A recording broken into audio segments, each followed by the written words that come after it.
uma mensagem do céu para você. Portanto, vamos continuar o estudo das Escrituras nos profetas. Agora estamos estudando o profeta Miqueias.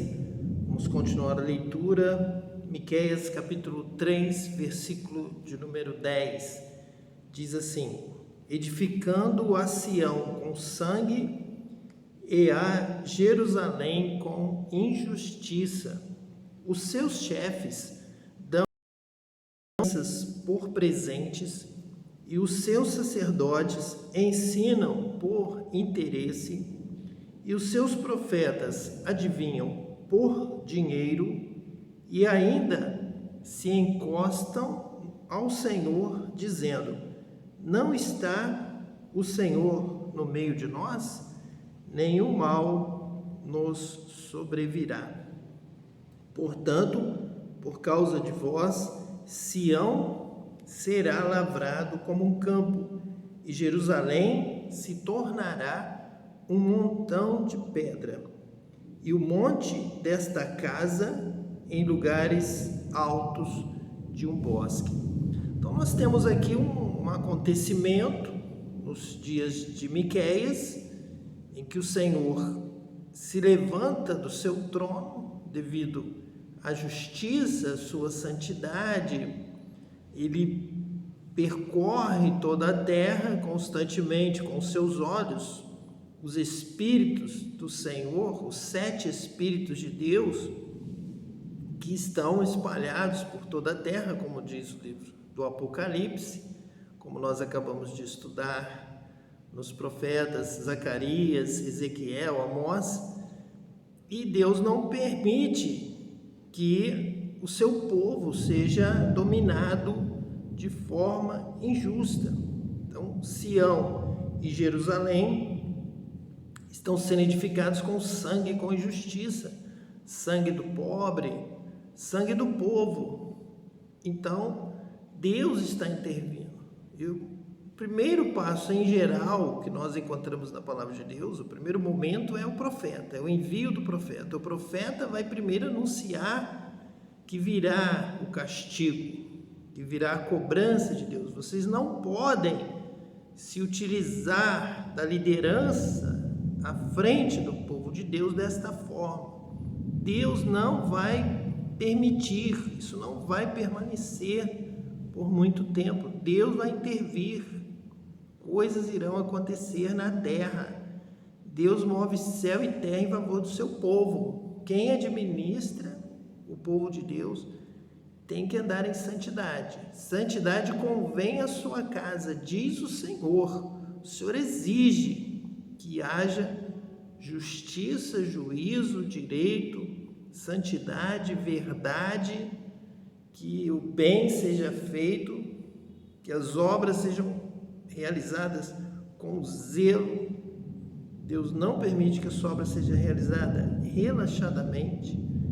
Então Deus está cobrando isto das lideranças: Sião, o monte do templo, e Jerusalém, a cidade que deve reter, deve administrar a palavra de Deus. Sião, que deve administrar a lei de Deus. Então tem que ser administrado com zelo, com justiça, velando pela preservação do direito de todos. Justiça e juízo são a base do trono de Deus. Então não podemos fazer a obra de Deus de qualquer maneira. Os seus chefes dão a sentença por presentes, e os seus sacerdotes ensinam por interesse, e os seus profetas adivinham por dinheiro. Então já há a mesma perversão que Jesus encontrou ao chegar no templo e ver os vendilhões do templo, os cambistas do templo, o dinheiro como principal ação, principal objetivo que estava mais aparente ao Jesus chegar ao templo, era o comércio do templo. Talvez não ele esperasse, ele desejasse que ali fosse a casa de oração, e o convite à oração, o espaço da oração fosse o privilegiado primeiro. Mas não, ele entra E toda a recepção envolve lucro, envolve venda, envolve dinheiro. São pessoas que têm visão monetária, financeira e sabem que um templo localizado no centro de uma grande cidade será fonte de lucro. Eles precisam se aproveitar do tempo que eles têm, da vida que eles têm tempo para ganhar dinheiro, eles têm saúde, então eles vão vender, vão comerciar, vão comprar, revender mais caro e vão se aproveitar daquele momento. Mas Deus não permite, Deus não quer isso, Deus não quer que se misture o sagrado com o profano. Deus quer que haja santidade na sua casa. Ele é um lugar consagrado à oração. O pobre, o doente, o necessitado tem que chegar e ser recebido por um ambiente de oração, um ambiente da presença de Deus, um ambiente da glória de Deus. Então, Jesus quer acabar com esse modelo pervertido de religiosidade contemporânea, que foi contemporânea sempre que apareceu um profeta, estava vendo situação semelhante, e Cristo também vem em um momento semelhante de perversão administrativa, financeira, econômica, de ganância, como nós lemos há alguns estudos atrás.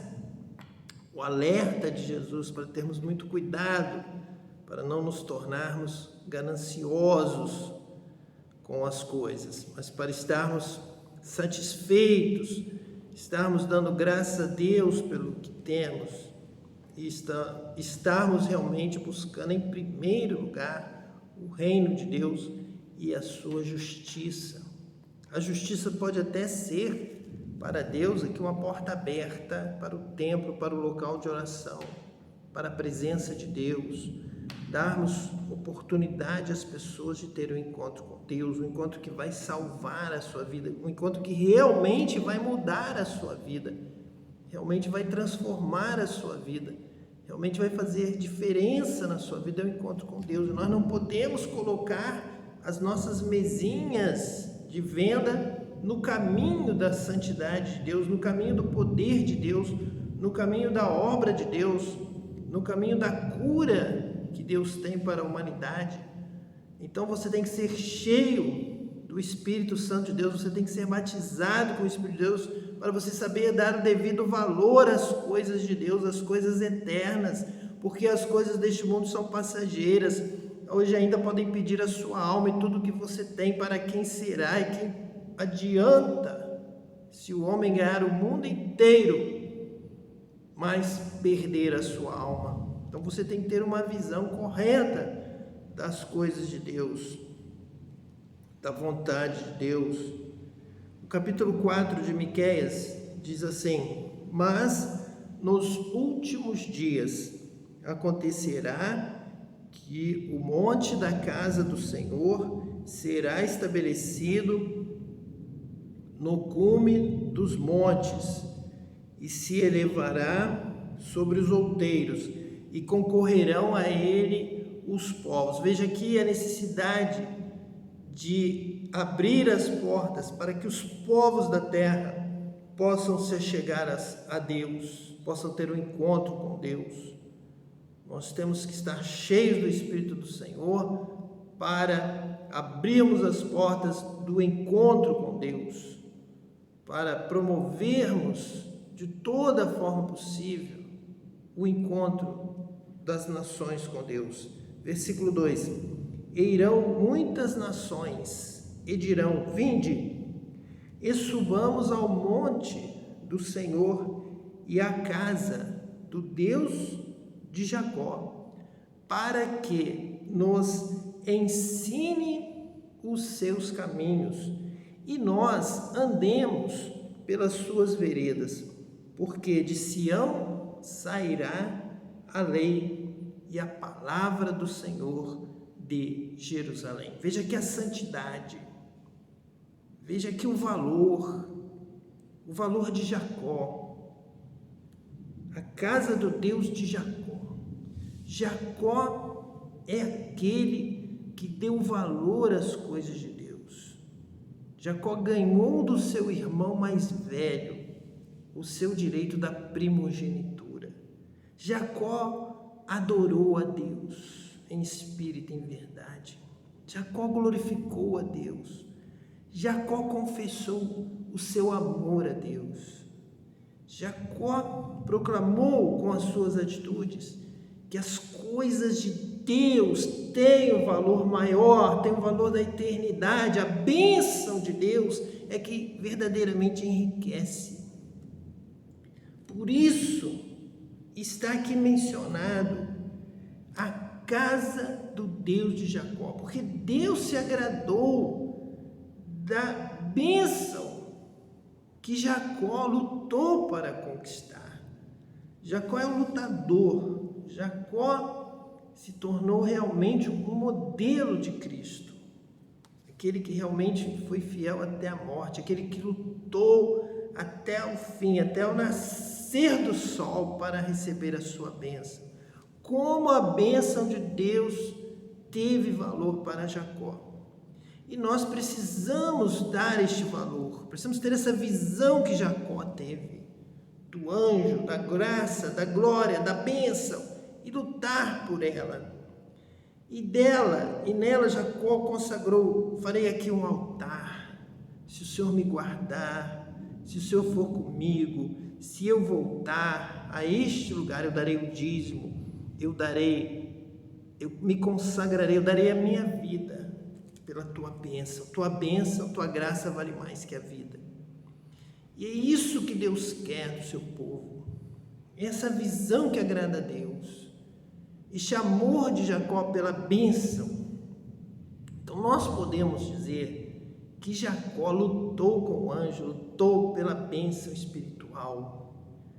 Jacó, ele poderia ficar ali com o seu pai, poderia ficar com o seu tio, poderia ficar com as terras, poderia ficar com os animais, mas Jacó queria, acima de tudo, a bênção de Deus. Jacó lutou, Jacó espiritualmente deu a sua vida, lutou até o fim, até o romper da alva, que tem um símbolo da ressurreição de Cristo. Tipifica Jesus lutando para ser fiel até a morte de cruz, para que ele ressuscitasse e nascesse então o novo dia, o dia da vitória, o dia da bênção, o dia do encontro com Deus.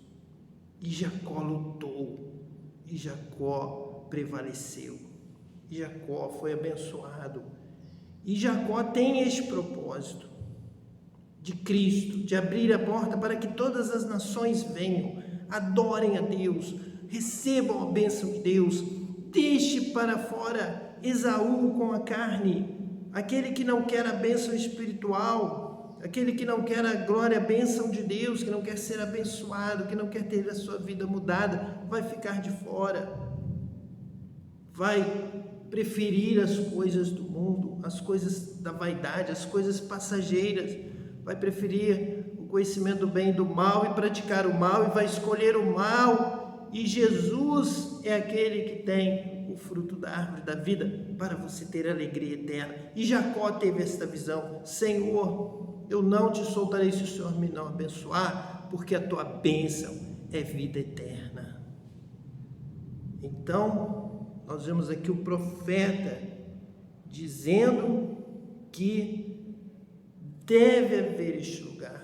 Precisamos abrir as portas para que todas as nações venham e conheçam a Deus e adorem a Deus, para que nos ensine os seus caminhos, o caminho da ressurreição, o caminho da vida eterna, o caminho da árvore da vida, o caminho da verdade. Deus tem para o homem a vida eterna. Deus criou o homem com amor para que ele vivesse eternamente, e é de volta ao caminho do Senhor, é aprendendo o caminho do Senhor que você vai receber o dom de Deus, a eternidade. E nós estamos aqui para ensinar este caminho. O caminho é Cristo, o caminho é a verdade, o caminho é a vida.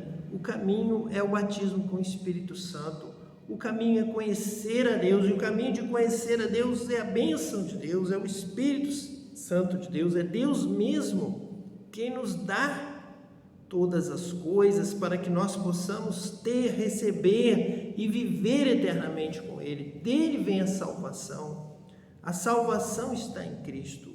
Este é o caminho, andai por Ele, para que nos ensine os seus caminhos e nós andemos pelas suas veredas, que essas são as veredas da vida, as veredas da eternidade. Quem faz a vontade de Deus, quem conhece a Deus e obedece a Deus, este viverá eternamente com Deus. Então Deus quer que você conheça este caminho, conheça esta vereda. Este caminho é Cristo, e quem nos guia em vitória por essa vereda é o Espírito do Senhor, o Espírito de Deus, que vem habitar em nós, no nosso coração, vem nos guiar em toda a verdade. Ele nos ensina, ele nos faz lembrar da palavra de Cristo, ele nos guia por essa vereda e ele nos dá poder, nos dá autoridade para pisar na cabeça da serpente, calar a boca da serpente e ouvir a palavra de Deus, e ir até o centro do jardim e nos alimentar do fruto da árvore da vida e vivermos eternamente com Deus. Isto é possível através de Cristo, da sua palavra, porque de Sião sairá a lei e a palavra do Senhor de Jerusalém. Isso foi cumprido no templo, nos profetas, em Moisés, e especialmente no dia do derramamento do Espírito Santo, quando línguas de fogo, como que de fogo, foram repartidas sobre todos os discípulos que ali estavam. Houve o batismo com o Espírito Santo. Eles então começaram a entender a palavra, a ter autoridade para pregar a palavra, para ensinar esta palavra e conduzir todas as nações em direção à árvore da vida, as veredas do Senhor, o caminho do Senhor. O caminho é este é o caminho certo, andai por ele e você receberá a sua bênção, como fez Jacó, que foi e voltou guardado por Deus, pela bênção de Deus, e ali foi estabelecido a casa do Senhor, casa de oração, casa de revelação, casa de encontro com Deus, casa de intimidade com Deus, casa do conhecimento de Deus, casa para vermos a face do Senhor, para termos um encontro com Deus e para que o Senhor venha habitar dentro de nós. Ele realmente vem morar conosco, ele vem estar conosco, ele vem lutar ao nosso lado, ele vem realmente habitar em nossa vida. Ele vem guiar os nossos passos, guiar nossas palavras.